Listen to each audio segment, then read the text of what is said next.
You wake up, and the first thing you reach for isn't God, it's your phone. The first light that touches your eyes isn't the dawn of heaven, it's the glow of a screen. And you don't realize it yet, but that simple act, that first instinct, is where witchcraft begins to whisper. Not with cauldrons and curses, but with distractions disguised as normal. You scroll before you pray, compare before you breathe, and absorb the noise of the world before you've remembered who you are. The war for your soul doesn't begin at midnight. It begins at sunrise. The devil doesn't come dressed in shadows anymore. He hides in the algorithms, in your apathy, in the quiet replacement of awe with attention. Witchcraft doesn't always look evil. Sometimes it looks convenient. Sometimes it looks like waking up too busy for God. The modern man calls it productivity. Heaven calls it possession, because whatever rules your morning rules your mind, and whatever rules your mind will soon rule your life. You cannot serve two masters. If your first devotion is to distraction, don't be surprised when peace abandons you by noon. The human heart was not built to worship the urgent. It was built to worship the eternal. But every morning you forget that truth. You trade your divine inheritance for digital noise. The witchcraft that slips into your day doesn't chant, it scrolls. It doesn't burn incense, it burns your attention. It doesn't wear robes, it wears routine. And here's the deception. It feels harmless. It feels ordinary. You tell yourself you're just catching up, just checking in, just getting started. But the first 10 minutes of your morning are not minutes, they are seeds. What you plant there will bloom through every hour that follows. If you plant anxiety, you will harvest chaos. If you plant comparison, you will reap insecurity. If you plant silence, gratitude, and prayer, you will walk in strength unseen. The soul that begins with stillness carries heaven into the day. The soul that begins with hurry carries hell. You see, witchcraft is not always rebellion against God, it is replacement of Him. It is the subtle rearranging of your affections until He becomes secondary. It is not a violent turning away.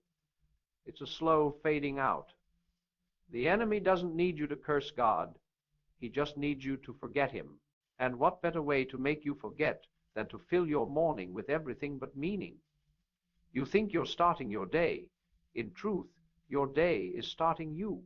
You're reacting instead of ruling, scrolling instead of seeking, performing instead of praying. The devil doesn't steal your destiny in one blow. He steals it through 1,000 small mornings where you never looked up. C.S. Lewis once wrote that the safest road to hell is the gradual one, the gentle slope, soft underfoot, without sudden turnings. And that's what these habits are. They don't shock you into darkness, they lull you into it. The first habit of witchcraft is forgetfulness, the slow decay of reverence. The moment you rise and fail to remember that you are a soul before you are a schedule, you've already stepped into spiritual fog. You are not just a body that wakes, you are a being breathed into existence. But when you forget that, you lose your compass. You drift into the day powered by impulse instead of intention. Then comes self-absorption. The second habit. The mirror becomes your altar, and vanity your prayer. You stand before the reflection and measure your worth by surface instead of substance. You fix what the world can see, but ignore what heaven hears. Witchcraft thrives where ego lives. It convinces you that perfection is more valuable than purpose, that appearance is more powerful than authenticity. But the divine image was never about beauty. It was about being. You were created not to impress, but to express the Creator through your character. And when you forget that, you fall under the oldest spell of all the worship of self. The third habit is haste, the cult of busyness. You rush out the door as if salvation is waiting in traffic. You treat time like a tyrant instead of a teacher. You rush through prayer, rush through breakfast, rush through life, and wonder why peace feels so distant. But peace cannot be caught. It must be cultivated. Haste is witchcraft's oxygen. It keeps you too distracted to think, too hurried to hear, too exhausted to feel. The devil doesn't need to make you bad if he can make you busy, because a distracted Christian is just as powerless as a sinful one. The fourth habit is comparison, the poison poured into your morning cup through the window of your phone. You see their highlight and call it your failure. You measure your worth by the world's applause and forget that heaven already called you worthy before you achieved anything. Comparison is witchcraft. Because it distorts reality, it makes you despise what God designed. It whispers that someone else's grace invalidates your own, and in that moment, gratitude dies. But you cannot walk with God and envy his other children. You cannot carry peace while coveting another's portion. The cure is celebration. Every time you bless what others have, you multiply what you will receive. The fifth habit is complaint, the morning prayer of the ungrateful. Before your feet even hit the ground, you're murmuring about the weather, the work, the weight of your day. But every complaint is a curse you place upon your own blessing.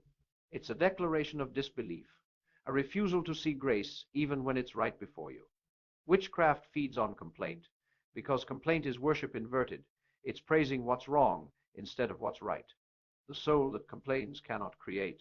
The heart that complains cannot heal. But the one who thanks, even in the small, calls heaven to attention. Gratitude is warfare. Gratitude breaks spells. Gratitude restores sight. The sixth habit is neglect of prayer, the most silent and dangerous one. You tell yourself you'll pray later, when things calm down, when you have time, when you're less tired. But later is the devil's favorite word, because prayer postponed is peace denied.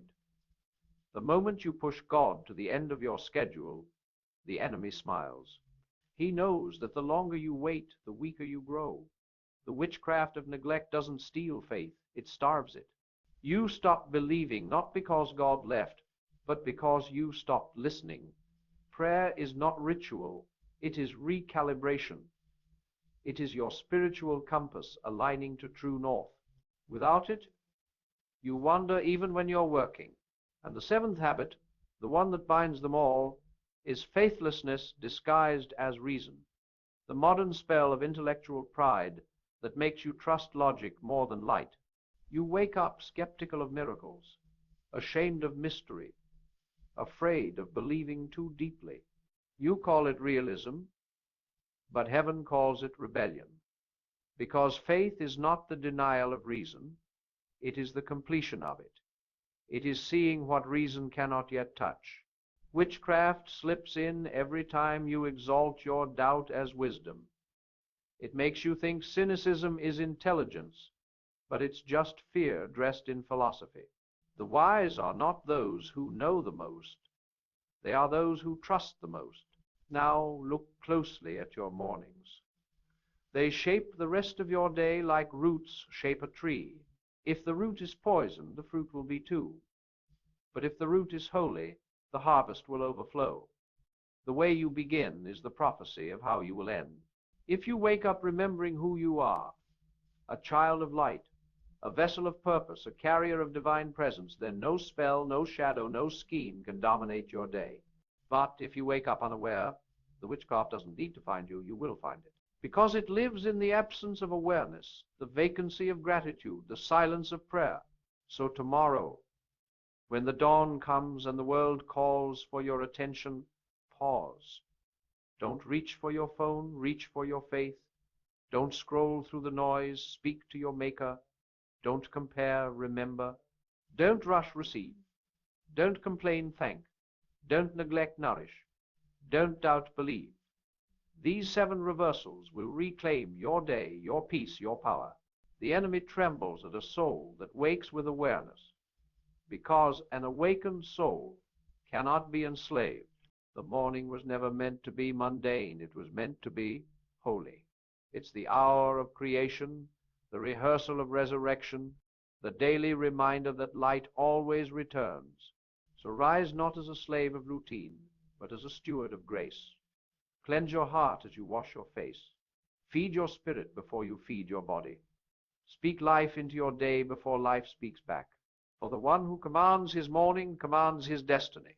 The devil doesn't fear your dreams, he fears your discipline. He doesn't fear your ambition, he fears your awareness. He fears the moment you stop letting the world set your rhythm and let heaven set your tone. Because when a believer learns to guard his mornings, he becomes untouchable. He walks through the valley with sunlight in his soul. He carries a peace that no witchcraft can counterfeit. He becomes what he was always meant to be, a walking temple of light in a world addicted to shadows. And that, my friend, is how you break every spell, not with fear, but with focus. Not by shouting at darkness, but by shining so bright that darkness cannot breathe near you. Every morning, you have a choice: to be enchanted by the world, or to be awakened by the Word. Choose awakening. Choose awareness. Choose the light. Because the sunrise is not just a time, it's a test. And heaven is watching to see what you worship first. You think the morning is just a routine, but it is a covenant. Every dawn is a renewal of vows between your soul and the source. You either rise as a servant of light, or you drift into the machinery of darkness. The enemy knows he cannot take a heart that is awake, so he numbs it instead. He gives you comfort without clarity, movement without meaning, noise without nourishment. And if he can fill your first hour, he will fill your whole day. The first minutes after waking decide everything. They are the steering wheel of the soul. Your first thoughts set the tone of your reality. Your first focus builds the architecture of your peace. What do you think about before you stand? What sound greets your heart, first prayer or notification? For as surely as the sun rises, something will claim your attention. The only question is whether it will be the world or the Word. There was a time when believers rose with gratitude.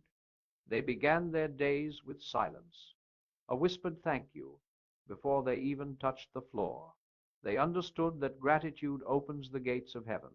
But now the modern believer begins with reaction. We open the gates of chaos with our own hands. We scroll through battles we were never meant to fight. We absorb anger, comparison, fear, lust, and envy before we even taste water. And we wonder why the spirit feels heavy before breakfast. The darkness does not need a doorway when we hand it the key. You may not think of your phone as an altar, but it is every morning it asks for worship. Every notification demands your devotion. Every scroll is an offering of time, the most precious thing you possess. If you want to know who your God is, look at what you serve first. And so many serve noise. They wake to serve distraction. And that is why witchcraft has grown modern.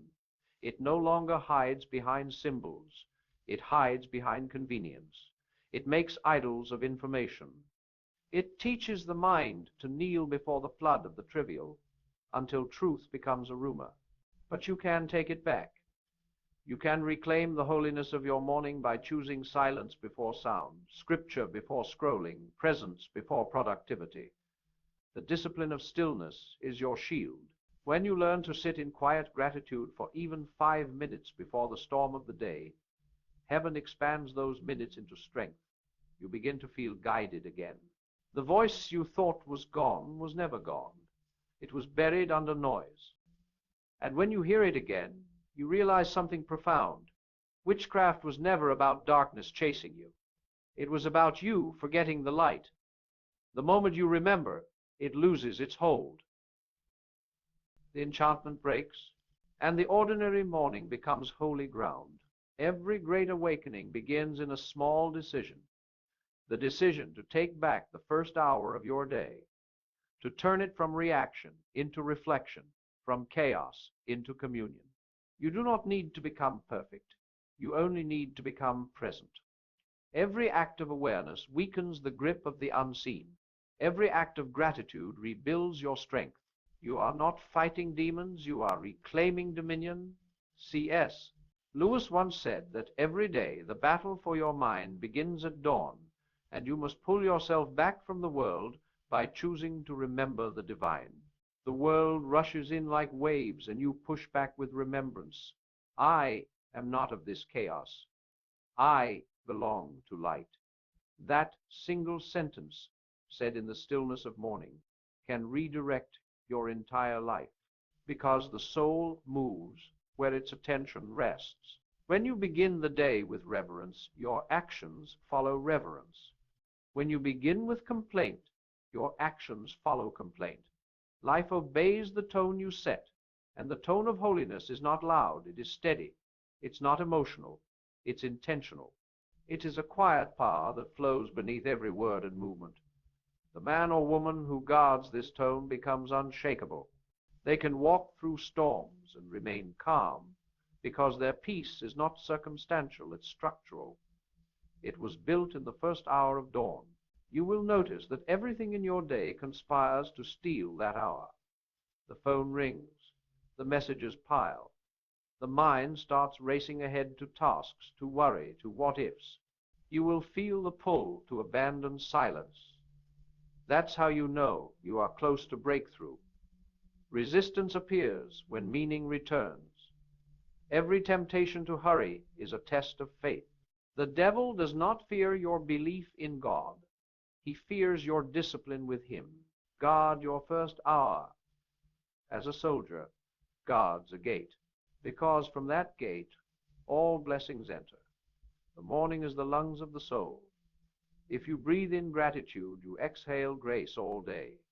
If you breathe in anxiety, you exhale confusion. Choose your breath wisely. Choose your beginning carefully. Do not let witchcraft enter disguised as habit. It comes as the sigh that says, just 5 more minutes. It comes as the thought, I'll pray later. It comes as the whisper, check your messages first. It never shouts, it slides. And once it slides in, it multiplies. But the moment you resist it once, it weakens. The light strengthens by use, just as muscles strengthen by movement. Each small victory at sunrise builds fortresses by sunset. You were never meant to stumble through the morning half awake. You were meant to rise as a warrior of wonder, fully conscious of who you serve and why you breathe. Each sunrise is a summons. You are called not merely to exist, but to create, to bring order out of chaos the way your Creator did, to build goodness from the raw material of another 24 hours. So do not begin your day as a beggar asking for strength. Begin as an heir claiming it. The authority has been given. The same light that broke the darkness on the first day still rises for you.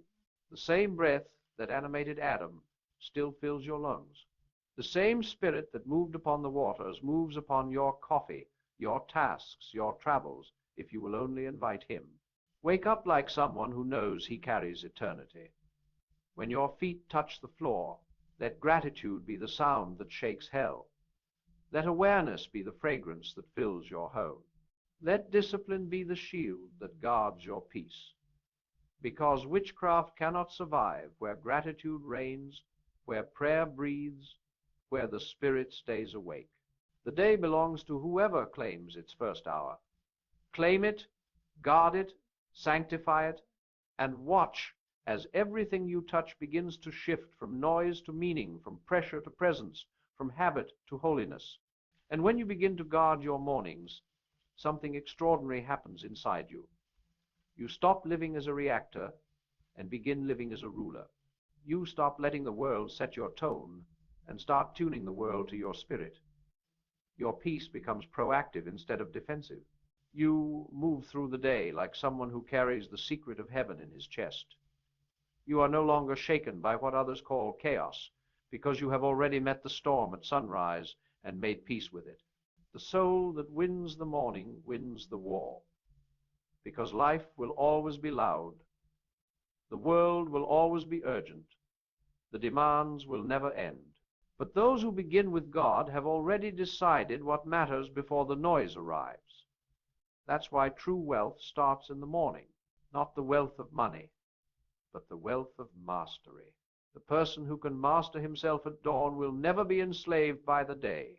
You have met people who move through life with a calm authority. They walk into the same chaos as everyone else, but it bends around them. That strength does not come from status. It comes from stewardship. It comes from those hidden hours when they command their spirit before the sun commands the sky. They feed their mind before the world feeds on it. They fill their heart before fear finds space in it. They do not stumble into greatness, they schedule it. The morning is where greatness hides because the crowd is still asleep. The voices of distraction have not yet begun their chorus. The world is quiet, and in that quiet you can hear eternity breathing. You can feel what life is asking of you. And if you answer it faithfully, the rest of the day obeys that answer. But if you give that sacred silence to trivial things, you teach the world that your attention is for sale. The devil never buys souls outright. He rents them by the hour of distraction. Every time you begin your day without presence, you lease your peace to chaos. You surrender your sovereignty for comfort. And soon your morning becomes a marketplace where every noise bids for your soul. Guard it. Guard it as you would guard the gates of paradise, because that's what it is, the gates between the seen and the unseen. When you stand at that threshold each morning, you are deciding whether heaven or hell will reign in you that day. The breath you take, the thoughts you allow, the words you speak, they are spells of creation. Speak fear, and you summon shadow. Speak faith, and you summon light. Speak gratitude, and you summon strength. Remember, the divine has already given you everything you need for victory. The Spirit does not wait for your circumstance to change. He waits for your choice to change. Every new sunrise is a divine reset. Yesterday's failures dissolve with the night. But you must step into the light consciously.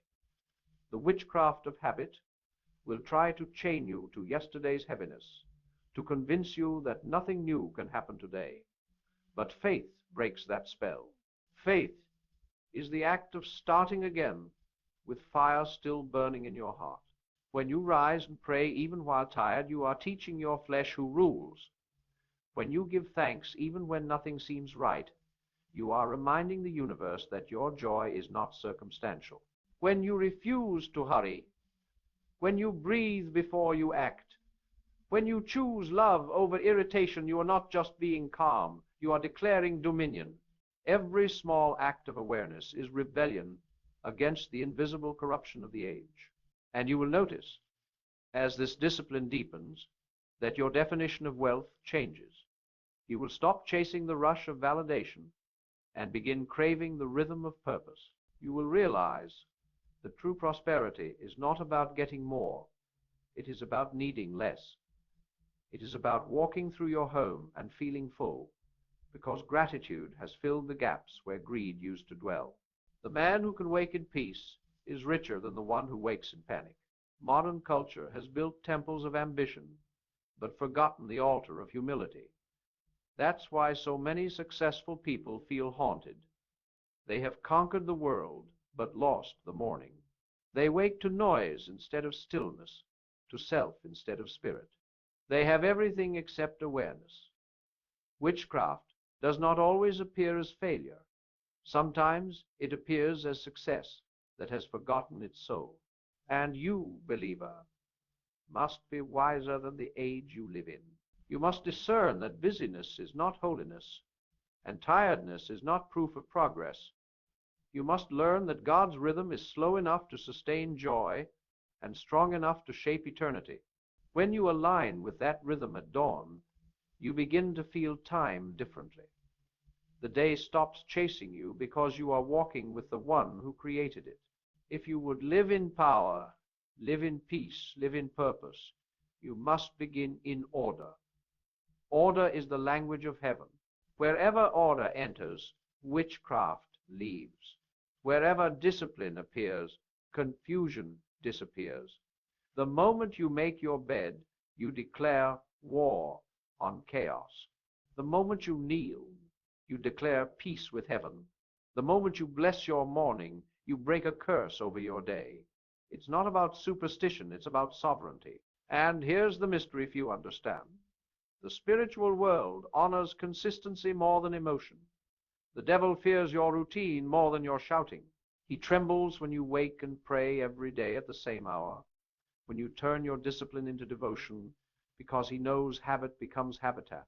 The Spirit of God loves order, and the enemy cannot live in ordered places. So order your mind, order your room, order your words. Speak only what builds. Think only what aligns. Move only what matters. Every small structure becomes a fortress. Every clean surface becomes an altar. You are not cleaning for appearance, you are cleaning for authority. You are not organizing for aesthetics, you are organizing for access to clarity. Do not despise the small routines. Greatness hides in repetition. The same sun that rises every morning has not grown bored of shining.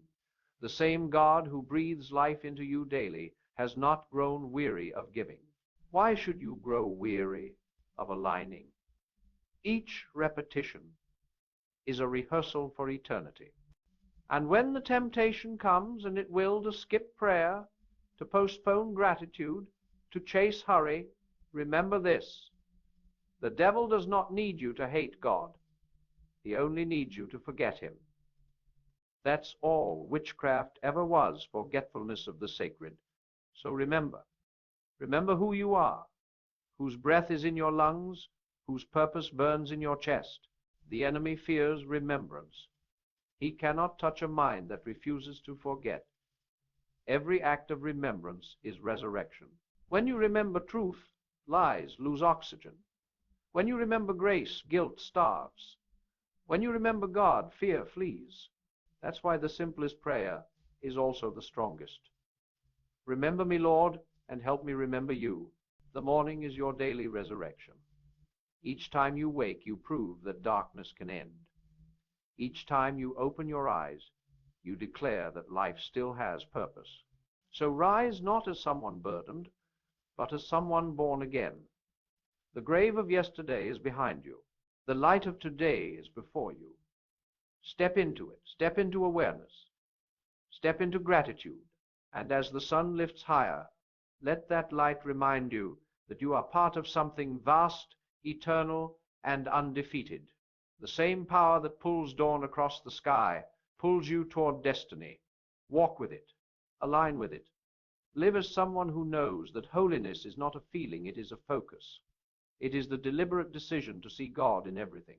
When you live like that, even the smallest things become sermons. There will come a morning when you wake up and realize that peace is not something you feel. It is something you choose. The world will not suddenly grow calm for you. The phone will still buzz, the bills will still wait, the noise will still roar, but you will have changed. You will move through that noise untouched, because the peace inside you has become stronger than the storm outside you. That is the fruit of sacred mornings. When you rule your beginning, the middle of your day no longer rules you. Most people wait for motivation to begin, but motivation is a child of movement. You move first, and meaning follows. The first prayer, the first deep breath, the first grateful thought, these are the sparks that light the fire of the day. Even when you feel nothing, say it anyway. Thank him anyway. Speak life anyway. The heavens respond to obedience before emotion. The secret of the faithful is not that they always feel strong, but that they act like it until strength arrives. There is a deeper magic in consistency. Every sunrise you honor becomes a stone in your temple. Every morning you align builds unseen architecture in your spirit. One day you will wake up in the middle of a storm, and your heart will stay still, not because the storm has less power, but because your foundation has more depth. That is what these mornings are building. You are not just starting days. You are forging eternity within you. You must learn to treat the early hour as sacred ground. It is there that the invisible world is most visible. Your mind has not yet been colonized by the world's urgency. The veil is thin. You can still hear what the Spirit whispers. But if you drown that whisper in noise, the day becomes hollow. You may achieve, but you will not advance. You may finish tasks, but not touch truth. The tragedy of the modern soul is not failure, it is shallowness. It has forgotten how to meet God before it meets the world. Rise early, not out of guilt, but out of reverence. Let your first act be gratitude. The world says, earn your blessings. Heaven says, acknowledge them. Gratitude opens the gates of abundance because it tells the universe, I see you. When you thank what you have, it grows. When you ignore it, it shrinks. That's why some have so much, yet feel so poor they never learn the wealth of wonder. Do not allow worry to be your first conversation of the day. Worry is worship of fear. It builds altars to what might go wrong and kneels before them. The enemy loves when you begin with worry because it multiplies itself. One anxious thought breeds 10, but faith multiplies 2. One small prayer of trust creates waves of strength. What you rehearse expands. Choose your rehearsal wisely, and remember, you cannot serve 2 rhythms. Either your morning belongs to purpose, or it belongs to pressure. Either you command your day, or it commands you. There is no neutral ground. Life is spiritual long before it is practical. The unseen determines the seen. That's why witchcraft enters through what looks harmless habits, assumptions, attitudes. It seeps in where awareness sleeps. But the awake soul closes every door simply by being aware. Light doesn't need to argue with darkness. It only needs to shine. Take back your mornings. Take them as a warrior. Reclaim stolen ground. Refuse the poison of rush. Refuse the lie that you must check everything before you check your soul. Look outside before you look online. Feel the air. Hear the birds. Sense the rhythm of creation that sings, be still and know. The world's noise will always be waiting. Silence will not. And when you pray, do not rush your words as if heaven were busy. Speak as though eternity has time for you, because it does. God is never hurried, and he never hurries those who walk with him. The pace of peace is slower than the speed of pressure, but it always arrives on time. You will find that when your mornings become sacred, your nights begin to rest. Anxiety loosens. Creativity grows. People begin to notice something about you, a quiet authority, an unexplainable calm. That is not charisma, it is communion. It is what happens when your mornings belong to meaning. And this is the great reversal. You stop chasing life, and life starts chasing you. Opportunities find you because peace is magnetic. Favor flows toward those who flow with gratitude. The world thinks magic is power that bends reality. Heaven knows that gratitude is power that reveals it. The faithful do not manipulate, they magnify. There will always be another distraction waiting to steal your dawn. But you must remember that every dawn is borrowed light. You are given a new day, not as a right, but as a renewal. To waste it on noise is to tell heaven, I do not value the miracle. So before you speak to the world, speak to the one who gave it. Let that conversation set your frequency. Let that silence cleanse your thoughts. Then, whatever comes, you will not just survive it, you will sanctify it. The true test of faith is not how loud you shout in worship, but how quietly you trust at sunrise.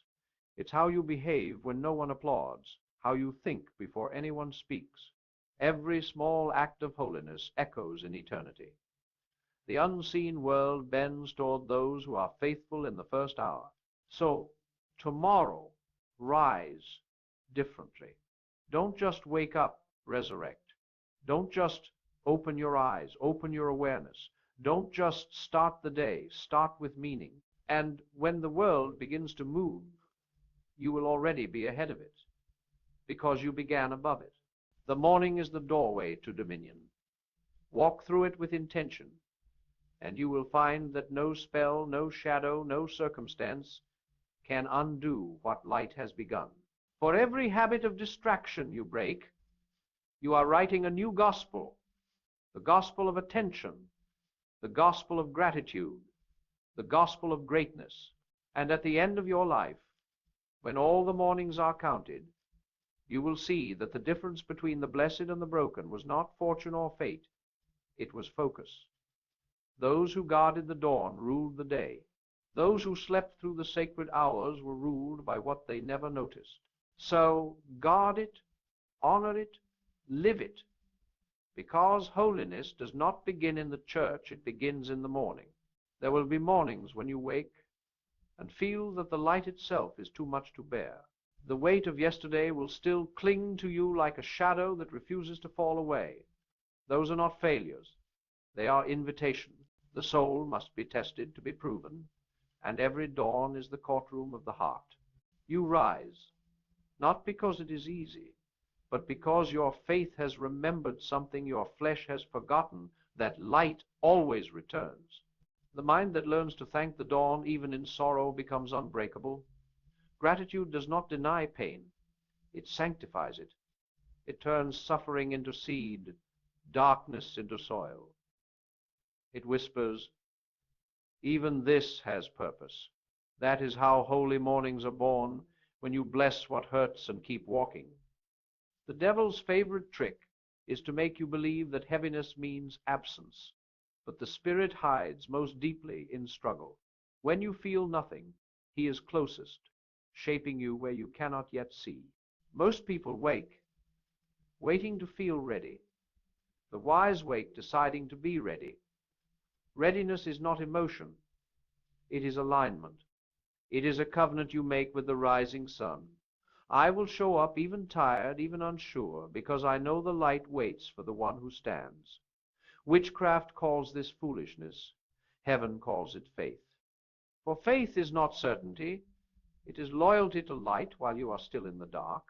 When you build your mornings on that loyalty, everything else changes.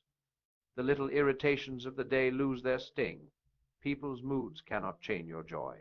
The opinions that used to pierce you fall like arrows against armor, because you have already been with the truth, and the truth has told you who you are. You are not fragile. You are not forgotten. You are fire wrapped in form, designed to illuminate wherever you go. Let this be your creed as you prepare each morning. I am here to serve light. Say it aloud if you must. Whisper it if you can't. Every declaration realigns your spirit. The unseen listens to every word you speak over yourself. If you complain, you command decay. If you bless, you command breakthrough. You become a living prophecy fulfilled with every syllable. The most powerful people you will ever meet are those who guard their mornings as holy territory. They do not negotiate with chaos before prayer. They do not consume before creating. They do not look down before looking up. And because of that, they glow. Their presence carries peace that no market sells and no devil can counterfeit. They are proof that dominion is not noise. It's order. Order your heart first, then order your home. Before you chase miracles, master maintenance. Before you seek visions, practice vigilance. The Spirit trusts those who can handle silence. For silence is the language of heaven, and only disciplined souls can hear it. You cannot be both distracted and divine. Choose, because the more divided your attention, the more diluted your anointing.